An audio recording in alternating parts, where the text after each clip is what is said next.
77 আর এই গিয়ে 78। মোটে 78। এর চেয়ে বেশি তো নবাবের দেহরক্ষীর কাছে থাকে। দূর দূর দূর দূর। অনেকদিন মহারাজকে হাত করে মোহর নেওয়া হয়নি, কিছু একটা করতেই হবে।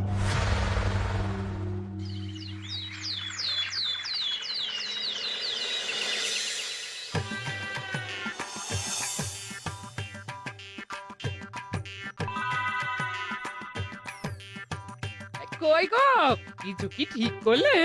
রাজকুমারের জন্মদিনে কি উপহার দেবে? হ্যাঁ গো, পেয়েছি, এই দেখো। উমা, এই যে তোমার ছোটবেলা সোনার আংটিখানা। হ্যাঁ গিন্নি, ঠিক ধরেছ। যেটুকু যা গয়না ছিল সবই তো দেওয়া হয়ে গেছে, নহে বিক্রি হয়েছে। আর তো কাউকে কিছু দেওয়ার নেই, তাই ভাবলাম এটাই উপহারে দিই। সে ভালো ভেবেছো। বেশ, আসি তাহলে, ওদিকে সবার দেরি হয়ে যাচ্ছে গিন্নি।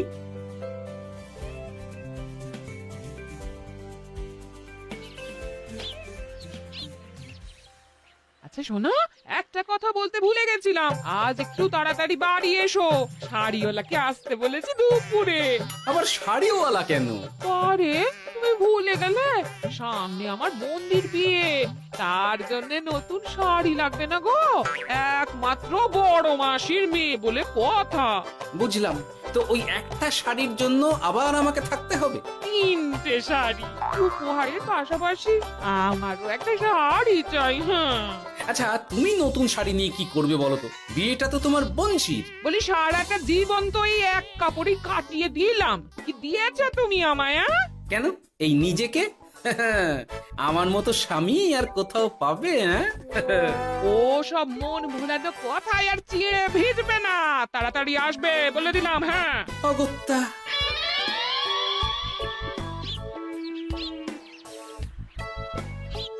দূর, গিন্নিরও যত কথা সব বেরোনোর সময়। আবার তাড়াতাড়ি ফিরেও আসতে হবে শাড়ির জন্য। দেখি মহারাজকে বলি অগ্রিম বেতনের জন্য, না হলে তো শাড়ি কেনা যাবে না। তাও একটা হলে হতো, কিন্তু এনাকেও দিতে হবে। আসলে সত্যিই তো, গিন্নি আমার কত যত্ন আত্তি করে, কিন্তু তাকে আজ পর্যন্ত তেমন কিছু উপহার দিতে পারেনি। না, গিয়ে বলি।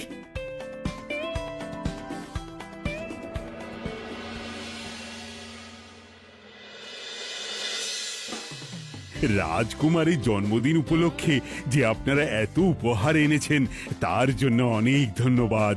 আপনাদের সকলের আশীর্বাদ ও ভালোবাসা আমি রাজকুমারের কাছে পৌঁছে দেব। এ আর এমন কি মহারাজ, জানেনই তো রাজকুমার আমাদের সকলের কাছে কত প্রিয়। ঠিক ঠিক। কিন্তু আমি অবাক হচ্ছি, আপনার প্রিয় গোপাল জন্মদিন ভুলে গেছে দেখে এখনো পর্যন্ত তার কোনো পাত্তাই নেই। হ্যাঁ তাই তো, গোপাল আসেনি কেন? এসে গেছি মহারাজ। তা বলি, এসে তো উদ্ধার করে দিয়েছো, আজ রাজকুমারের জন্মদিন, সে কথা কি মাথায় আছে? ক্ষমা করবেন মহারাজ, আসলে ওই রাজকুমারের উপহার আর গিন্নির আবদার এসবের জন্যই আমার দেরি হয়ে গেল আর কি। এই নিন রানীমা, আমার তরফ থেকে রাজকুমারের জন্য ছোট্ট উপহার। অনেক অনেক ধন্যবাদ গোপাল। তবে মহারাজ, আমারও একটা অনুরোধ ছিল। কি? আমাকে যদি অগ্রিম বেতন হিসাবে কিছু মোহর দেন, তাই নিয়ে আমাকে একটু তাড়াতাড়ি বাড়ি ফিরতে হবে। উনি বলবেন আর ওনাকে দিতে হবে, মামা বাড়ির আবদার। যেটা জানেন না তার মাঝে এত কথা বলেন কেন? হ্যাঁ, আসলে মহারাজ, আমার গিন্নির বোনের মেয়ের বিয়ে সামনে, তাই গিন্নি আবদার করেছে ওই নতুন শাড়ি কেনার জন্য। জানেনই তো বিয়ে বাড়ির কত খরচা, তাই। এ তো খুব ভালো কথা, কিন্তু অগ্রিম বেতন কেন? এমন একটা ভালো খবর দিলে আমার তরফ থেকে তোমার জন্য কিছু মোহর উপহার। এই না।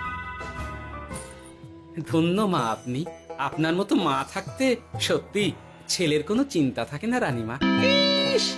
বেটা আবার সুযোগ বুঝে মোহর পেল, কেন যে আমার এমন হয় না। এবার তাহলে আসি মহারাজ, গিন্নি ওদিকে অপেক্ষা করছে। হ্যাঁ হ্যাঁ, যাও যাও, আজ তাহলে সভা এখানেই শেষ করলাম। মহারাজ, আপনার সাথে আমার একান্তে কিছু কথা আছে, আমি অন্দরমহলে গেলাম।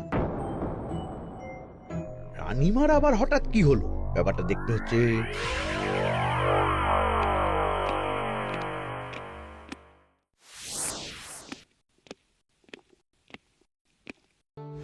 আজ আমি বুঝতে পারছি আপনি আমাকে একদম ভালোবাসেন না মহারাজ। ও কি কথা বলছো রানী? একদম ঠিক বলছি। নিজের গিন্নির আবদার মেটানোর জন্য গোপাল কত ভাবে, নতুন শাড়ি কিনে দেবার জন্য অগ্রিম বেতন অব্দি চাইলো, আর আপনি? আমি তো রাজা, আমি কেন বেতন চাইবো? সেটাই তো, রাজা হয়েও আপনি কখনো এমন কিচ্ছু করেননি, কিচ্ছু না। আহা, রাগ করে না। আমি তোমাকে সব থেকে সুন্দর শাড়ি উপহার দেব, একেবারে সোনার সুতোর কাজ করা মুক্ত বসানো শাড়ি। এমন শাড়ি কেউ কখনো দেখেনি। ও মা, সত্যি? আচ্ছা, এই ব্যাপার। গোপালের কথা শুনে এবার মহারাজ ও রানীমাকে উপহার দেবে? ধুর, আমারই ভাগ্যটা খারাপ।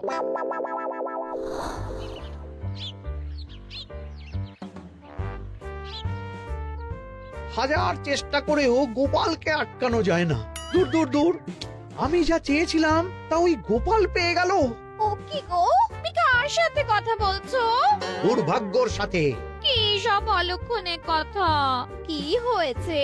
কি আর হবে, সবই তো তোমার দোষ। আমার দোষ? হ্যাঁ, তুমি আমার কাছে বায়না করো না কেন কিছু? তুমি বায়না করনি বলেই আজ আমি রানীমার কাছ থেকে মোহর পেলাম না, কিন্তু গোপাল পেয়ে গেল। এবার বুঝলাম। ঠিক আছে, এখন তাহলে বায়না করছি, তুমি কাল গিয়ে সেটা রানীমাকে জানাবে। ঠিক আছে? হ্যাঁ, করো করো করো, বায়না করো, বায়না করো। কি চাই, কি চাই, কি চাই? পেয়েছি। তুমি রানীমাকে গিয়ে বলবে যে আমার একটা সোনার হার চাই। এই না হলে আমার বউ। দারুণ চাল চেলেছো।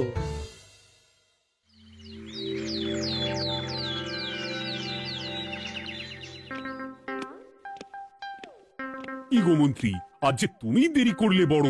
আগে মহারাজ, আমাকে সময় নিয়ে শোনাতে শোনাতে মন্ত্রীমশাইয়ের মনে হয় নিজেরই সময় জ্ঞান খারাপ হয়ে গেছে। তুমি থামো তো মহারাজ, আমারও খুব বড় একটা বিপদ হয়ে গেছে। একমাত্র রানীমাই আমাকে বাঁচাতে পারবেন। আমাকে একটু ওনার সাথে দেখা করার অনুমতি দিন মহারাজ। কিন্তু তোমাদের রানীমা তো এখানে নেই। আসলে জানোই তো যে কুমার অনেক দূরে থাকে, তাই গতকাল রাতেই রওনা দিয়েছে। সে কি, রানীমা নেই? এবার কি হবে আমার? কেন কেন কেন, কি হয়েছে? আসলে মহারাজ, আমার বউ আমার কাছে সোনার হার গড়িয়ে দেওয়ার বায়না করেছে, তাই আমার। বুঝেছি বুঝেছি, চুপ করো তুমি। এখন তোমাকে মোহর দিতে পারবো না। কেন মহারাজ? পরের মাসে দিতে পারবো। আসলে তোমাদের রানীমাকে সোনার সুতো দিয়ে কাজ করা এক শাড়ি উপহার করেছি সদ্য, যার জন্য অনেক খরচ হয়ে গেছে। তাহলে আমার সোনার হার পরের মাসে গড়িয়ে দিও। এটা তো ঠিক না। গোপাল আপনার প্রিয় বলে যখন যা চায় তখনই সাথে সাথেই পেয়ে যায়, আর আমার বেলায় এমন। এমন কোনো ব্যাপার নয় মন্ত্রী। মহারাজ, আপনি বরং আমাকে দেওয়া মোহরগুলো আমার অগ্রিম বেতন হিসেবে ধরুন, না হলে মন্ত্রীমশাই এমন অভিযোগ বারবার করবেন। আহা গোপাল, তোমাকে তো স্বয়ং রানীমা উপহার দিয়েছেন, এসব কিছু করতে হবে না। যেমন আছে তেমনই থাক। ঠিক আছে, আমিও দেখে নেব পরে। কি দেখে নেবে মন্ত্রী? না না, ও কিছু না মহারাজ, পরেই দেখে হার গড়ানোর কথা বলছি। না, মন্ত্রীর হাবভাব মোটেই ঠিক ভালো লাগছে না। বেটা মনে মনে নিশ্চয়ই কোনো ফন্দি আটছে আমার বিরুদ্ধে। কিছু একটা করতেই হবে। গোপালের ওই মোহর উপহার পাওয়াটা আমি কিছুতেই মেনে নিতে পারছি না। একটু মাথা খাটাই, একটু মাথা খাটাই। উপায় পেয়েছি। আমাকে এখনই নবাবের কাছে গিয়ে মহারাজের নামে বলতে হবে।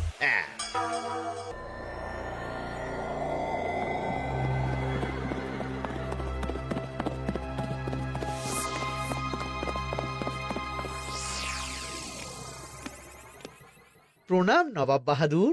আরে, এ যে কৃষ্ণনগরের রাজা কৃষ্ণচন্দ্রের মন্ত্রী, তো হঠাৎ এখানেই কেন?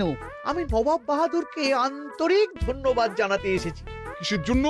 এই যে আমরা খুব খুশি রাজা কৃষ্ণচন্দ্রের মতো একজন শক্তিশালী রাজা পেয়ে। শুধু সামরিক বলেই নয়, আর্থিক, সামাজিক, রাজনৈতিক সব দিক থেকে। আর এটা সম্ভব হয়েছে আপনার মতো একজন নবাবের মহারাজের ওপর কৃপা দৃষ্টির জন্য। বলতেটা কি চাইছো তুমি? তেমন কিছুই না। আপনার গুণগান করছি। নইলে আপনিই বলুন না, আমাদের মহারাজ কখনো সোনার সুতোয় বোনা মুক্তোর কাজ করা শাড়ি কিনে রানীমাকে উপহার দিতে পারে? কি সোনার শাড়ি? হ্যাঁ, এমন দামি শাড়ি যা হয়তো নবাবের কাছেও নেই। ঠিক আছে ঠিক আছে, তুমি এখন আসতে পারো। আর শোনো, আমি তোমাদের রাজ্য পরিদর্শনের জন্য লোক পাঠাবো। কবে কখন সেটা কাল তোমাদের সূচনা পাঠিয়ে দেবো, কেমন? তো, ঠিক জায়গাতেই আগুনটা ধরিয়েছি মনে হচ্ছে। বেশ। ব্যাপারটা আমার মোটেই ঠিক লাগছে না উজির। কৃষ্ণচন্দ্রর মতো এক সামান্য রাজা এত দামি শাড়ি কিনলো কি করে? কালো বাজারি করছে না তো? আমিও একই কথা ভাবছিলাম হুজুর। এক কাজ করো, কালকে কৃষ্ণনগরে খবর পাঠাও। 2 দিন পর রাজকার্য পরিদর্শনের জন্য তুমি সেখানে যাবে। সব খতিয়ে দেখবে, আর কিছু বেগতিক বা গরমিল দেখলে সেটা বাজেয়াপ্ত করে নেবে, কেমন? আজ্ঞে হুজুর।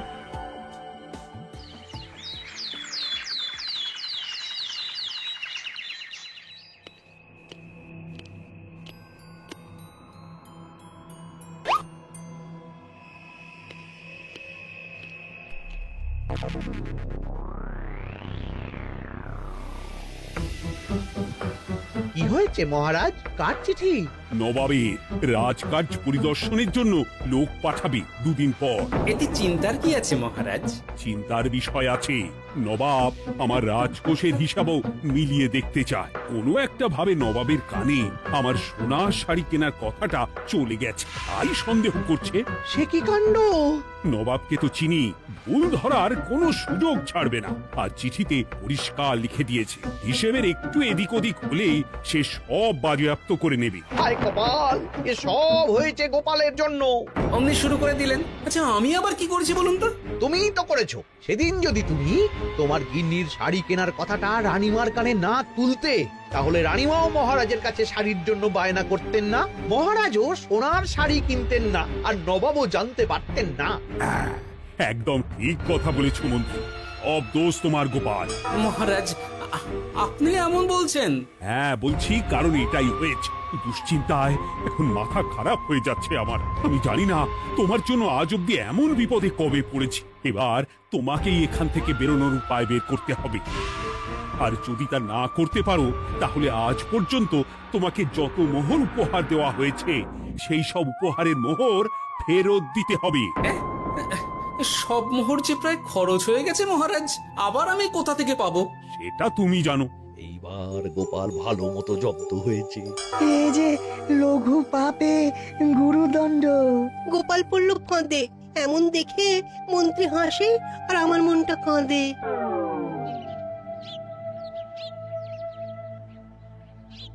এখানে বসে কি করছো গো গিন্নি?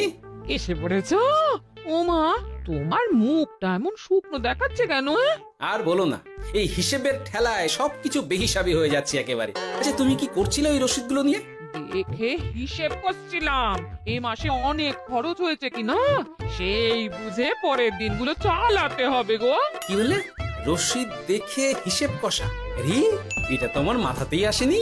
ধন্যবাদ গিন্নি, আরো একবার তোমার জন্য এই যাত্রায় আমি বেঁচে যাব মনে হচ্ছে। বেঁচে যাবে কেন? কি হয়েছে? আচ্ছা, আমাকে আবার একটু রাজপ্রাসাদে যেতে হবে। আমি এলাম গিন্নি। কি যে বলে লোকটা, কিছুই বুঝতে পারি না।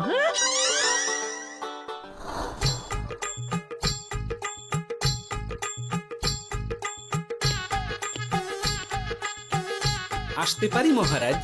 এ কি গোপাল, তুমি? আর কোনো চিন্তা নেই মহারাজ, নবাবকে হিসেব বোঝানোর উপায় পেয়ে গেছি। কি বলছো? কি উপায়? এই দুদিনে আপনি শুধু সকল প্রজাদের কাছ থেকে পুরনো রসিদ সংগ্রহ করুন, তাহলেই কেল্লা ফতে। তাই নাকি? আর নয়তো কি? তবে এ ব্যাপারে মন্ত্রী মশাইকে কিন্তু কিচ্ছু জানতে দেওয়া যাবে না। শুধু আমি যা বলছি তাই করুন মহারাজ। সে তো বুঝলাম, কিন্তু প্রজাদের থেকে পুরনো রসিদ সংগ্রহের কথা ঘোষণা করলেই মন্ত্রী এমনি জানতে পেরে যাবে। চিন্তা করবেন না মহারাজ, আমার কাছে এটারও উপায় আছে। আপনি শুধু খেয়াল রাখবেন যাতে এই কথা 5 কান না। বাকিটা ভরসা রাখুন, কৃষ্ণনগরের একটা ঘাসও নবাব বাজেয়াপ্ত করতে পারবে না।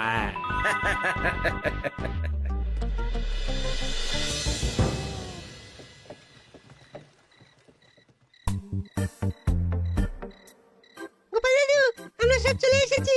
ভালো সময় এসেছিস, তোদের দাদুর ভবিষ্যৎ এখন তোদেরই হাতে। আপন করে বলছো কেন দাদু? আমরা থাকতে তোমার কিচ্ছু হবে না, শুধু বলো না কি করতে হবে। জানি তো, তোদের যেটা করতে হবে সেটা হলো সবার বাড়ি বাড়ি গিয়ে পুরনো রসিদ সংগ্রহ করতে হবে। এই ব্যাপার, এটা আর এমন কি? কিন্তু কেউ যদি জিজ্ঞাসা করে কেন চাইছি, তখন বলবি যে ওই গোপাল দাদু ওই ঠোঙা বানাবে বলে পুরনো কাগজ চাইছে। আচ্ছা, আমরা এক্ষুনি নিয়ে আসছি।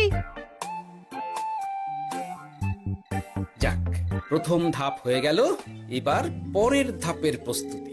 যাই, একবার বরং বিজ্ঞানীর কাছ থেকে ঘুরে আসি। বিজ্ঞানী, ও বিজ্ঞানী, বাড়ি আছো? আরে গোপাল যে, এসো এসো ভেতরে এসো। বলো, তোমাকে কিভাবে সাহায্য করতে পারি? তোমার কাছে কালি মোছা যায় এমন কোনো কিছু আছে? কালি মোছার জিনিস? হ্যাঁ, একটা তরল রাসায়নিক পদার্থ আছে যেটা সব ধরনের কালি তুলে ফেলে। দাঁড়াও দিচ্ছি।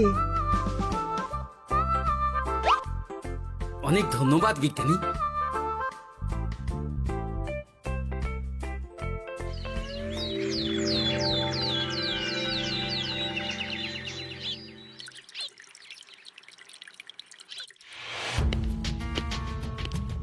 আসুন আসুন, আপনার জন্যই তো অপেক্ষা করছিলাম। তাই নাকি? এতটা পথ উনি এসেছেন, আগে ওনার জন্য শরবত ও মিষ্টির ব্যবস্থা করি। এই যে মহারাজ, আমি জল মিষ্টির ব্যবস্থা করে এনেছি, এটাও সাথে নিন। এটা কি? কেন, হিসেব ভোলা ময়রা পাঠিয়েছে এই মিষ্টি ও শরবতের দাম। এর মধ্যে এই কাজের সাথে যুক্ত ভোলা ময়রা আর তার পরিচারকের পারিশ্রমিকও যুক্ত আছে। হ্যাঁ, আসলে আমাদের মহারাজ তো প্রতিদিনের খরচ খুব হিসেব করে চলেন, তাই। ও, আমি একটু বসবো? নিশ্চয়ই, ওই তো ওদিকে বসার জায়গা। আপনি কি হাওয়া খাবেন উজির সাহেব? তাহলে রশিদে ওটাও যুক্ত করব। মশকরা হচ্ছে? আহা, রেগে যাচ্ছেন কেন? আপনার সাথে মশকরা করার মতো স্পর্ধা আমার নেই উজির সাহেব। আসলে মাসের শেষ তো, তাই একটু বেশি হিসেবে চলতে হচ্ছে আর কি। আমাকে হিসেব দেখাচ্ছ? আর রাজা কৃষ্ণচন্দ্র যে সোনার সুতোয় বোনা শাড়ি কিনতে পারলো, সেটার হিসেব কোথায়? একটা সামান্য রাজা এত অর্থ পায় কোথা থেকে? এ আবার কেমন কথা? মহারাজ যা কিনেছেন সেটা তো তার জমানো অর্থ দিয়েই কেনা। আমি বিপথে কোনো কাজ করি না। সেটা তো রাজকোষের হিসেব দেখলেই বোঝা যাবে। শুনে রাখো গোপাল, একটুও যদি হিসেব এদিক ওদিক দেখি না, তাহলে সব বাজেয়াপ্ত করে দেব। কোনো চালাকি নয়, কোনো চালাকি নয়। বেশ, তবে করুন হিসেব। আমাদের কাছে কিন্তু সব কিছু রসিদ আছে। কই গো, আনো সব, আনো আনো।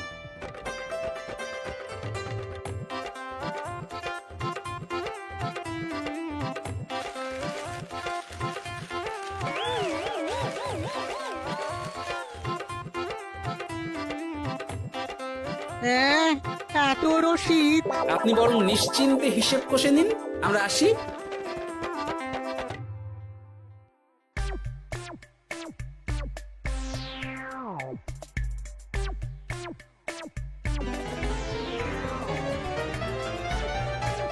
বাবারে, এত হিসেব কষে কষে তো মাথা ঝিমঝিম করছে, খিদেতেও পেট চুই চুই করছে। আপনার হিসেব কত দূর উজির সাহেব? আমাকে এখান থেকে নিয়ে চলো গোপাল, আমি আর পারছি না। ও কি, অঙ্ক কষে কষে তো আপনার সব শক্তি শেষ হয়ে গেছে দেখছি। আচ্ছা চলুন চলুন চলুন, কিছু মুখে দিয়ে দিন, তাহলেই শক্তি আসবে। তাই চলো।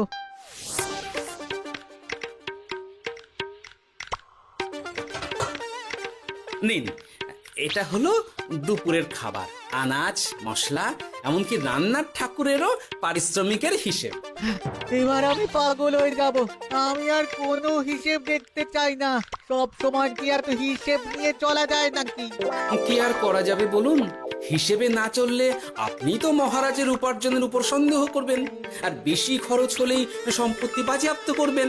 তাই বলে সব কিছুতেই হিসেব? কোনো একদিকে বেশি খরচ হলে বাকি দিকগুলো এভাবেই কম করে চলতে হয়। কি ঠিক বলিনি?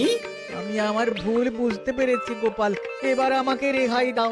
আসলে তোমাদের মন্ত্রী নবাবের কাছে গিয়ে তোমাদের রাজা নামে উস্কেছে। কি মন্ত্রী? এই রে খেয়েছে, এবার পালাতে হবে দেখছি। ঠিক জানতাম মোহরের জন্যই এত কিছু। তাই তো নবাব এমন করেছেন। বেশ, এবার আমি ফিরে গিয়ে নবাবকে সব জানিয়ে দিচ্ছি। সত্যি গোপাল, তোমার তুলনা হয় না। আর মন্ত্রী, আগে মহারাজ, তুমি যা করেছো তার কোনো ক্ষমা নেই। তোমার জন্যই আমার এত হয়রানি হয়েছে। ভুল হয়ে গেছে, আমাকে ক্ষমা করে দিন মহারাজ। গোপালের ওপর হিংসে করে এমন করেছি, আর হবে না। একটা সুযোগ দিন মহারাজ। হ্যাঁ মহারাজ, সুযোগ দিয়েই দিন। বেশ, তবে তোমার শাস্তি হলো রানীমাকে আমি যে সোনা শাড়ি কিনে দিয়েছি সেটার পুরো দাম তোমাকে আমায় দিতে হবে। হ্যাঁ?